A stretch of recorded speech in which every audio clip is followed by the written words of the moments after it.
Welcome to the weekly roundup, Div 2 time, Nolsey. There you go, Tom. I'm good, mate, and I've got my Tigers jacket on for a reason. Tell the people why. The reason is because it was Broadview, 14 goals, 690. From Tigerland. Bomb, bomb, bomb, bomb. Defeated Pembroke, 12-11, 83. That's a huge upset. I mean, Broadview would have... There was fears they might not have won a game this year. They were obviously 0-10. And, Pembroke were 3-7, but still probably dreaming of potentially playing finals. But this ends Pembroke's finals aspirations. It certainly does, and it shows what happens when you sack a premiership coach. And you won't let that one go, will you? Well, you don't do it. Okay. And did they sack him or did he walk away? no, he was. Well, he's coaching somewhere else now. Okay. No, they got rid of him Righto. to get another coach in. So Righto. Anyway, we can talk about that for hours. Anyway, so for Broadview, Fergus with 6, Shepherd with 3, Helbig with 2, Fergus, Baker and Pearce in the best for the Tigers. And for Pembroke, Tommy. well, now you're questioning me on it. I mean, this is why I haven't spoken to the coach himself. So Sorry, but I no, it's a fair question. So sack might not be the right word, but I believe they chose to employ a new coach for this season. Right. So maybe sacked is the wrong word. Okay, what side am I doing? You're doing Pembroke, mate. Pembroke, they'd be big fans of mine right now. Curnow and Fowson both kicked 3. Connors was their best player in a dismal day for the club at home. Yeah, I thought they would have won there, but anyway. I think we all thought they would have won, and I'll tell you what it does, it puts them in a real threat of being relegated. Straight back down. First time I've seen them in Div 2 that I can remember, and they might only last a year there. Straight up. Trouble in paradise. What goes up must Come down. That's right. Sorry, I didn't even finish that. Sorry. Speaking of which, yes. Last week, Old Iggy's the upset of the year it was up until that point. Yeah, They knock it off beaten Henley. undefeated Henley, and then thud. I didn't want to knock your beer over then. Back down to earth. Sacred Heart Old Collegians just starting to flex again. And didn't they finish strongly, the Shockers? Kicking the last, they definitely kicked the last 4 goals of the game. Sacred Heart, 20 goals, 6. Well, they did. Sorry. So it was 20 goals, 6-1, 26 to Old Iggy's 9-14, 68. Jordan kicked 6, Kikuro with 5, McKay and Tapp with 2, Potts, Kikuro and Jordan in the best for Shock, mate. For Old Ignations, it was the real deal, Dylan McNeil with 2, along with Little and Pancini, yep. Owen Thomas, that's one man with 2 names. Bloke with 3 first names, actually. That's just getting greedy. Was their best player. There you go. So, No good. no good, but No good for Old Iggy's. I thought Shock would have won. Again, Old Iggy's, they had finals aspirations before this game after knocking off Henley last week. That loss now means they are 3 games outside of the 3, outside of the 5. So it's been a round of huge ramifications. Rama. Didn't you play this? You did, Yes. Ramanauskas. Okay, down at Camden Oval, it was Foss, 11-11, 77, defeating Scotch, 5 goals, 7-37. So 6-goal win there to the Phantoms. Yeah, it was close enough at 3/4 time, only 14 points of difference, but just the 1 point for Scotch in the final quarter, whilst Foss took total control, kicking 4 goals, 3. For the Phantoms, it was Cumming with 3, Underwood with 2, Ruwalt with 2. Cumming, Ollie Cross and Ruwalt were the best players. Foss Camden's another one who used to have, following on from previous divisions, I'm not sure if you're watching right now and you watch other divisions, you might need to go watch Div 3 and Div 4 to see what I'm talking about here, but they were a club that used to have separate junior and senior Guernseys and so on, and they became one under the likes of a guy by the name of Daryl Smith, former superstar, whose birthday it is today as we record this show. So happy birthday to Smithy, and good luck to your club. There you go. So they got their act together, and they're certainly going in the right direction. By making strong juniors and seniors work together. Yep. Love that. Anyway, for Scotch, King with 3, Lagonic and Giles and 2 Penny were in the best players for the Scotch. Yeah, they sure were. Henley have bounced back, and they've bounced back with a vengeance against a team who I thought might really challenge them, but they certainly didn't. In the end, it was 93 points to the good of Henley. Henley, 19-13, 127. Only McKeedy's 5-4-34. It was 86 points at 3/4 time. It was 60 points at half time. It was 37. Look at that. They've just quarter. dominated Yep. every quarter. They've won all 3 quarters, and there's nothing pretty about that for Unley I Mercedes. was talking to a bloke whose lad plays in the Magoos at Henley, and he went down and watched this game from Lockleys. So he left Lockleys and come back afterwards, and he said that the gap between Henley and Unley was absolutely massive. He said it just Just 93 points worth. but he said you could just tell. Yeah. Curry kicked 6 for Henley. Bubbles Johncock with 4. Stewart and Highland both kicked 3. Bubbles was named their best along with Curry and Doulis.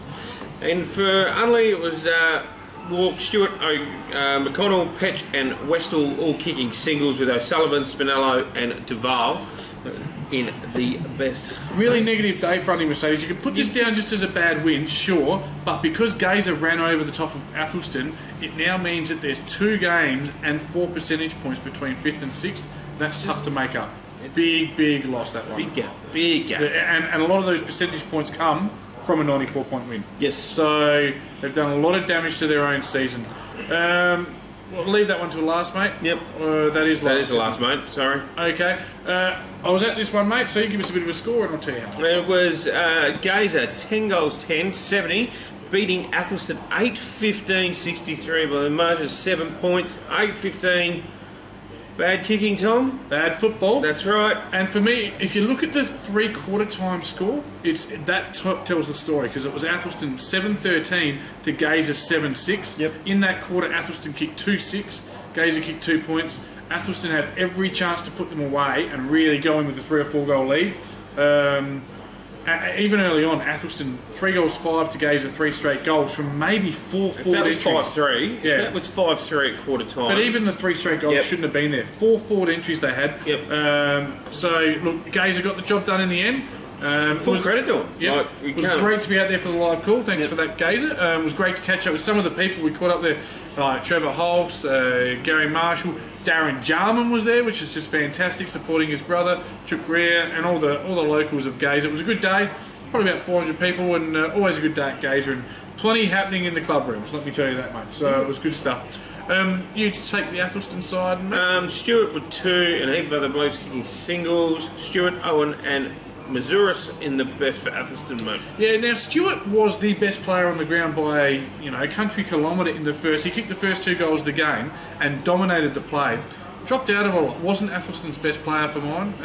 I guess maybe they get immune to how good Jade Sheedy is. I thought he was fantastic. Sammy Tarker certainly he's in there as fifth best. Fifth best. He did his bits and pieces. Am I missing someone, Hose? Are you even listening? For Athelston, who else was there? That probably covers it. I like Little Elliott's game. He kicked 1 goal. He looked dangerous. He's very clean. Very bit of Caleb Daniel about him. Just missed probably 2 chances, I think, maybe, which could have been the difference. 4 Gazer. Bioli kicked 4. Real purple patch. He kicked about 3 in a few minutes there. McCready kicked 2. A whole bunch of singles. They haven't named best players, but I was there, and I can tell you, Brett Heisey took 14 marks. Nathan Frederick kicked a goal, but played most of the game at centre half back, controlled the back lines. Yeah, and McCready was a class above that. Beautiful left foot. Beadle in defence. Beadle very strong in defence. Thanks. Do you want to come on this side of the camera? And Bioli, look, when you kick 4 goals in a game where your team only kicks 10, you've certainly done your job. And that full press, they got him out the back. But it was a really interesting and entertaining game to watch. You didn't know who was going to win until maybe the last minute and a half, and they got 7 points up. Could have gone either way. And I guess looking at the ladder now, Wayne.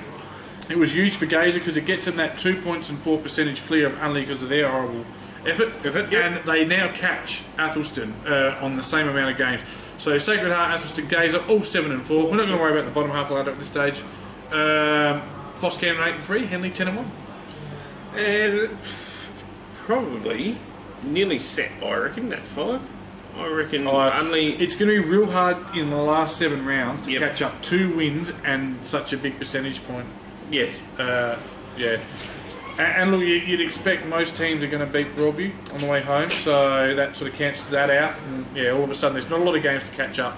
Pembroke now falling into relegation zone area with Scotch. Hopefully Scotch can gather some momentum and make it a bit of a struggle for Pembroke. But anyway, and you know what? It's funny when I can see this week's games already. Looking at this week's games, it might just be a matter of who doesn't get belted if they both lose. So it's as stupid as that sounds, but that could be how it unfolds.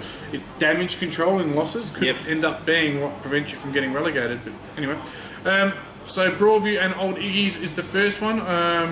Well, Broadview had a win, Old Iggy's had a loss. Can you see Broadview making it back to back? Tiger. no, sorry. Old Iggy's have knocked off Henley a couple of weeks ago, so they've certainly got.